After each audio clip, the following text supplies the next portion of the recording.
Hello everyone, welcome back to my channel. My name is Shram and in this video we'll be learning JavaScript in an interview perspective. So basically in this video we'll be learning some of the important topics of JavaScript. Those are mostly asked in interviews, and also we'll be solving problems related to those questions, so that not only you will get the idea of the topics but also you'll get hands-on experience of writing codes. So uh, LeetCode has availed with some of the beautiful questions along with its respected topics. So we'll be covering those things. Like on my screen, you can see there is a section like 30 days of JavaScript. You can visit to this URL. I'll add it in the description of the video. So what in this video we'll be learning closure array. So basically this video is gonna be a series of JavaScript.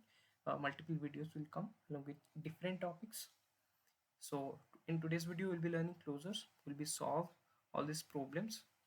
Then later on we'll be doing array, functions, promise and time. Promise is one of the complex and most important topic of JavaScript that is highly used, and it's so complex that people get confusion in understanding the promises. So we'll get into the deep of it, we'll understand it in very easier way. JSON is one of the most important topic which is highly used in different frameworks of JavaScript like React, Node, Angular. So JSON you will be using. And classes, it is not used in JavaScript, mostly it is used in TypeScript, but still we'll cover this. Okay, so in today's video we'll be learning closure. So without wasting of time, let's get started. So before starting closure, I would like to highlight something. There is some prerequisites of this video. You need to know basic fundamentals of JavaScript, like variables, for loops, array, functions. This much thing you should know about JavaScript to start to learn this series. Mostly this series about is for interview purpose. So make sure that you know fundamentals of JavaScript. Okay, basics of JavaScript.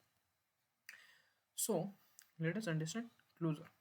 So closure has a very simple definition. A function along with its lexical scope forms closure. Okay, so you must be wondering what is lexical scope now. So when a function is able to access the variables, those are outside of the function. Okay, outside of the function, still it can access. Still this those variables comes under its scope. Those are called lexical scope. Or in another word, you can understand a function which is able to access the scope of its parent functions or parent function scope, that is called lexical scope. So let us understand lexical scope through this example. So basically I have created one function and I have created another function inside it, function 2. I have created another function f3 which is defined inside f2. Okay, so first is f1, inside it I have declared f2, inside it I have declared 3 f3. So in JavaScript you can declare function inside a function. You can also return function, you can also pass function as a parameter. Okay, so that is the beauty of JavaScript. So what is happening here? Here what I have done, in function 1 I have created a variable x equal to 1. In function 2 I have created one variable y equal to 2. In function 3 I am console.log and printing those variable x and y. So the question is, what this function f3 is able to access x and y, as this x and y is not inside the function f3.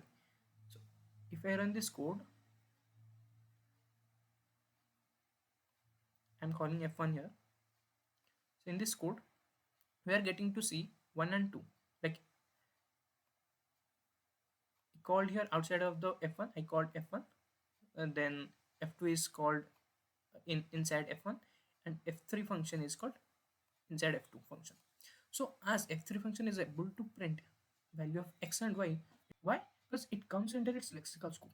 f3 is able to access the scope of f3 as well as f1. So as it is kind of hierarchy stuff, so this is why it is called lexical scope. Okay, I hope you guys have understood. So if I go to the closure, closure is nothing but a function along with its lexical scope. So let's understand this example.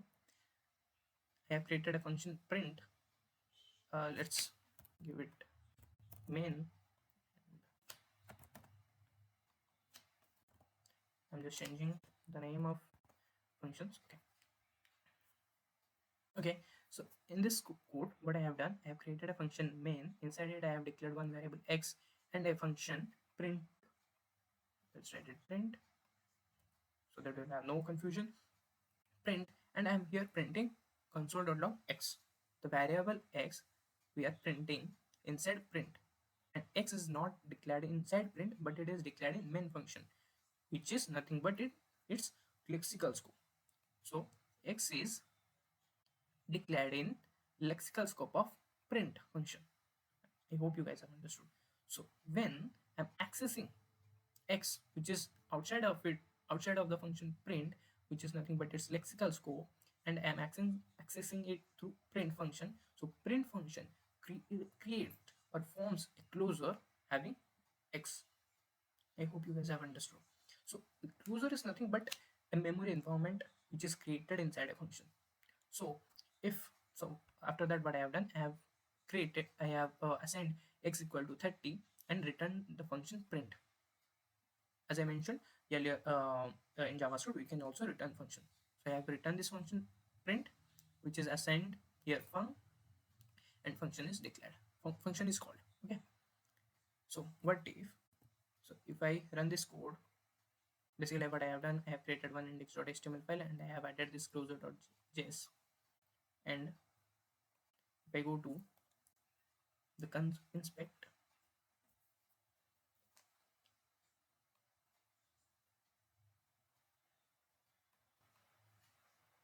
in console we'll get to see 30. How 30? That x is defined, x is assigned with 10, value 10.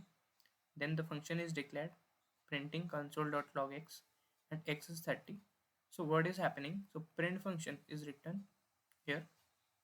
Okay, so what is happening?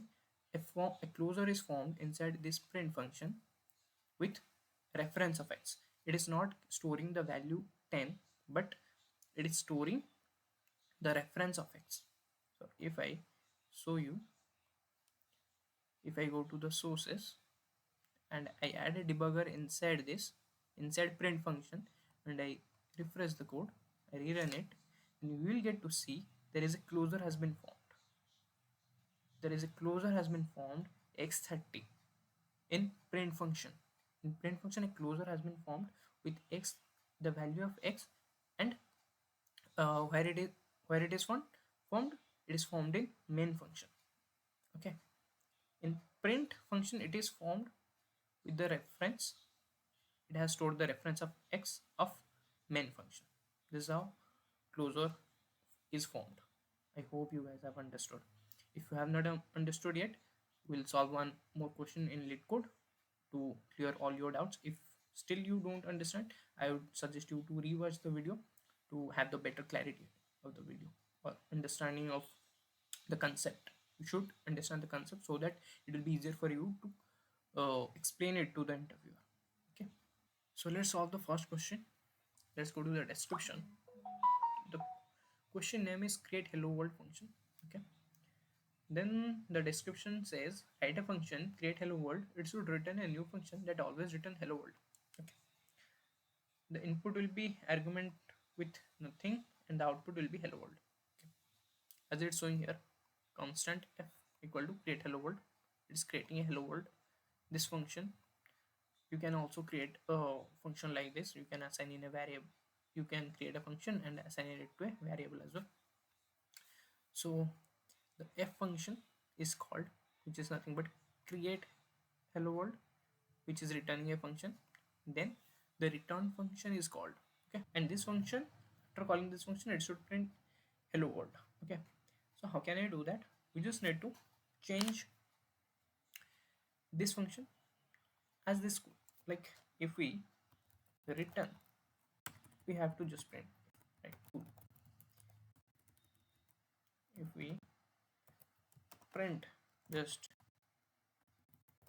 hello world like this and I run this code, I guess it should work.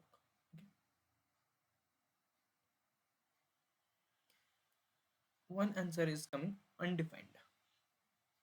Okay, undefined is coming. I believe it should return actually. it should return hello world. It should not print hello world, but it should return hello world. So now if I run it, okay, so it's running, accepted. And if I click on submit,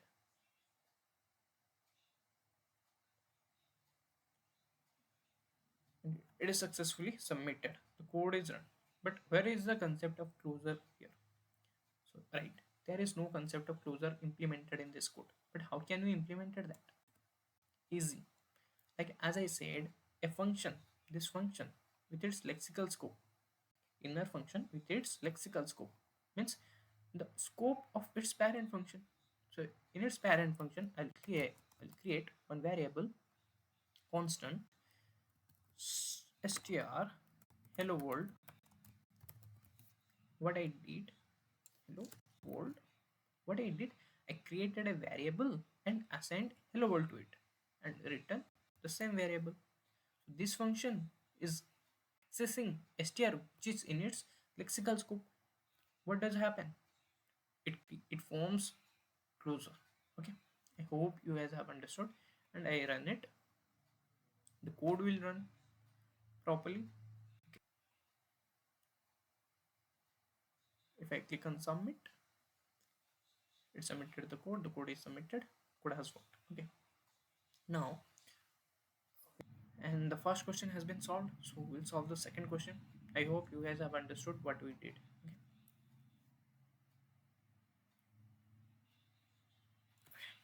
Okay, so in this question the real concept of closure is going to be implemented, so make sure that you understand. I'll be explaining step by step everything, so make sure you understand properly, you listen me carefully and understand. Okay, so the question title is counter. The question says, given an integer n, we return a counter function. This counter function initially returns n and then returns one more than the previous value every subsequent time is called. Okay, so what does this question say? Like, a function has been created, create counter, function is created, create counter, 10 we passed n, the value of n is passed 10, then it returns a function. Okay, this create counter function returned a function which is stored in counter function, counter variable. Then this counter is a function as now, so we'll be calling it. So when we called it first, it returned value 10. Okay, normal, as we have passed 10, n value of n is 10, it returned 10. When we called once again the counter function, the value of n became 11. It got increased by 1. Then when we called the counter function once again, the value of n increased by 1 and became 12. So how can we do this? Okay, so this function has to form a closure. What will be that closure? We'll create a variable val, we'll assign it n. Simple. So now when this function is able to access and try to access this val variable, then it forms closure, right? So I'll just return this val and I try to run this code. What is gonna happen? The when we call it first, when our counter function is called first, it returned 10. Then again when we called the counter function, it became 10, but it should return 11. Why did it return 10? The reason is we are not increasing the value of this variable, right? So what we'll be doing, very simple, we'll just add incremental logic.